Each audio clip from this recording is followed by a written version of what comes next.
Let's now change our scenario between Sonia and Ahmed a little bit. Sonia is still making an offer. She asks Ahmed, I need some money. Do you want to buy my Apple laptop for $700? This time, Ahmed says, yeah, hey, Sonia, I like your laptop, but can you let me think about it? And Sonia replies, that's fine, but let me know by noon tomorrow. So she's setting a deadline for her offer. And so by next day at 12:01 p.m., 1 minute after noon, uh, Ahmed says to Sonia, about that laptop of yours, I'll take it for $700. And then Sonia says, sorry, Ahmed, but someone else has offered me more money for it. So the issue here, legal issue, is there an agreement between Sonia and Ahmed? To determine that legal issue between Sonia and Ahmed, we need to determine if Sonia's offer was still valid at the time that Ahmed provided his acceptance at 12:01 p.m. So we need to examine the rules regarding the life and death of an offer. Once an offer is communicated, the offer is valid until that offer dies due to some reason. So one reason could be the lapse of time. Another reason could be revocation. A third reason could be death or insanity. A fourth reason is a rejection of the offer. And the last reason for the death of an offer is the making of a counteroffer. An offer can die due to the lapse of time. An offer lapses or dies at the deadline set by the offeror. If there is no specific deadline specified by the offeror, an offer remains open for a reasonable length of time. So then, what exactly is considered to be reasonable? Well, that depends on the circumstances of each situation. So those circumstances can include the looking at the subject matter of the transaction, the nature of the agreement, the volatility of the market, the existence of other potential offerees, and the usual practice in the industry. But just generally, we look at the relevant circumstances of each situation to determine what is a reasonable period of time for an offer to remain open. Let's now resolve that situation between Sonia and Ahmed. Since Sonia had set a deadline of noon for her offer lapsed at noon. So at 1 second past noon, that offer no longer existed. So therefore, Ahmed's statement at 12:01 p.m. is not an acceptance, but is a new offer by him to Sonia, and Sonia has rejected Ahmed's offer, and therefore no agreement has been formed between Sonia and Ahmed. So let's play around with that scenario again between Sonia and Ahmed. So Sonia is still making an offer to sell her laptop for $700, and Ahmed has said that he does like the laptop, but he wants to think about it. But this time, Sonia says that she needs to know soon. She needs the money to get her new laptop in time for the start of school next week. So she does not set a specific deadline or expiry for her offer. A week later, on the first day of school, Ahmed comes up to Sonia and says, about that laptop, I will take it for $700. So he's trying to accept that offer that Sonia had made. But Sonia says, sorry, I already sold it to someone else. So the legal issue again is there an agreement between Sonia and Ahmed? So now, since Sonia did not specify a specific deadline or expiry for her offer, that offer is open for a period of time that is reasonable based on the circumstances. Given what Sonia said about needing money to buy a new laptop by the start of school, it is not reasonable for the offer to be open until school has started. Presumably, she wanted to get that laptop before the start of school. So therefore, Sonia's offer had lapsed by that time, which is the start of school. And therefore, no agreement has been formed. So Ahmed waited a bit too long to respond to Sonia's offer. Let's change up that scenario once again. We still have Sonia making an offer to sell her laptop for $700, and Ahmed is still saying he likes it, but he wants to think about it. And Sonia is actually setting a deadline saying, that's fine, think about it, but let me know by noon tomorrow. And what's different this time is that we have a third person named Pablo who overheard this conversation between Sonia and Ahmed. And without Ahmed's knowledge, Pablo offers Daria $800 for the laptop. So the question is, what can Sonia do? Can she sell her laptop to Pablo for more money? And another question is, what if Ahmed had paid, $500, not $500, but $5 to keep the offer open until noon tomorrow? Does that make any difference to this situation? Let's now have a look at the legal rules for revoking an offer or revocation. The general rule is an offer can be revoked anytime before acceptance on communication of that revocation by the offeror to the offeree. So there are two requirements built into that rule. One has to do with the timing of the revocation. It has to be done before an offer has been accepted, and it has to be communicated by the offeror to the offeree.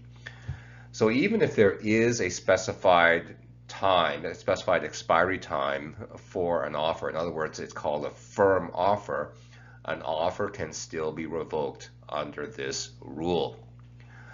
An offer can be made irrevocable, which means it cannot be revoked.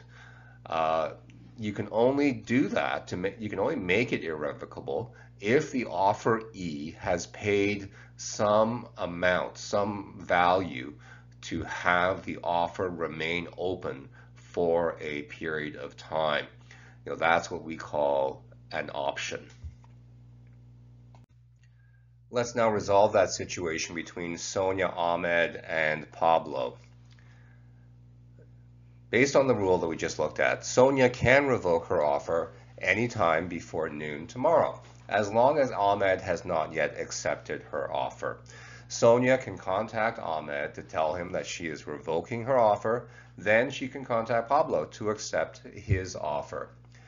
Now, if Ahmed had paid Sonia any amount, such as $5 or even $1, or any amount really, to keep the offer open until noon tomorrow, the offer would be irrevocable, which means that Sonia would not be able to revoke it before noon tomorrow, and therefore, Ahmed, could have accepted her offer as long as his acceptance was given by noon tomorrow, and that would have formed an agreement. All right, let's change up our scenario a bit once again between Sonia and Ahmed. There's still the offer by Sonia to sell her laptop for $700, and Ahmed still wants to think about it, and Sonia has set an expiry of her offer to be noon tomorrow. Now our story gets a little dark here. So that evening, Sonia is killed in a car accident. Ahmed is sad about Sonia, but he still wants to buy her computer. Can Ahmed still accept Sonia's offer before noon tomorrow in order to form an agreement? Let's have a look at the rule regarding death or insanity. The rule is that an offer is automatically revoked if either the offeror or the offeree dies or becomes insane before the offer has been accepted. There is one important exception to that rule, however. An offer is still valid and can be accepted if the deceased or insane party is not required under the proposed contract to perform personally. Let's now resolve that unfortunate situation. So the answer is yes, Ahmed can accept the offer after Sonia's death, since the sale of the laptop did not involve any personal service by Sonia. The agreement can still proceed after her death. Ahmed would pay Sonia's estate, and the executor of the estate would give Ahmed the laptop. There is a proviso or a note there that Ahmed may have difficulty proving that Sonia had made the offer if there was nothing in writing. There would be difficulty in proving to the executor that there was an offer made if everything was just done verbally. So this would have been a good situation where having something in writing would be a good idea. Although it's not required, it would be a good idea. Okay, let's change up our scenario once again. Sonia is no longer dead, so she's alive and healthy once more. So she's still making that offer again to Ahmed to sell her laptop for $700. And but this time Ahmed says to Sonia, "No, I'm not interested." But then a day later, Ahmed changes his mind. He says to Sonia, "I do want to buy your laptop for $700. So the legal issue is there an agreement between Sonia and Ahmed? The legal rule regarding the rejection of an offer is that a rejection of an offer causes the termination or death of the offer. An offer cannot be accepted after a rejection. So in this scenario, Ahmed's rejection of Sonia's offer terminates Sonia's offer. So at that point in time, Sonia's offer is dead. There is no offer for Ahmed to accept after that time. Ahmed's last statement, where he says he does want to buy the laptop for $700, cannot be an acceptance, but could be considered to be a new offer which Sonia may either accept or reject. As it stands, there is no agreement between Sonia and Ahmed. Let's change up that scenario once again. Sonia is still making that offer to sell her laptop for $700. This time, Ahmed says, "I like your laptop, but I can afford to pay only $500. Sonia says, "No way, that's not enough money for me. I'll try to sell it on Kijiji instead." And Ahmed says, "It is a nice laptop. Okay, I'll take it for $700. So is there an agreement between Sonia and Ahmed? Let's look at the legal rules regarding counter-offers. A counter-offer is where the offeree responds to an offer by indicating a willingness to enter into a contract, but on terms that are different from the terms of the original offer. To have an agreement, an offer must be entirely and unconditionally accepted. Any attempt to accept on different terms is considered to be a counteroffer. The effect of a counteroffer is that it is considered to be a rejection of the offer and the creation of a new offer. So therefore, that original offer is terminated. Sometimes, instead of a counteroffer, the reply of an offeree may be considered to be an inquiry. So an example would be, would you consider throwing in your earpods without the laptop? An inquiry does not terminate the original offer. Let's now examine in detail the legal status or effect of each of the statements in this conversation. The first statement by Sonia is, of course, an offer by Sonia to sell her laptop for $700. Ahmed's reply is considered to be a counteroffer. It is not an acceptance of Sonia's offer, since it is not a full and unconditional acceptance of the terms of Sonia's offer. This counteroffer has the effect of terminating Sonia's offer.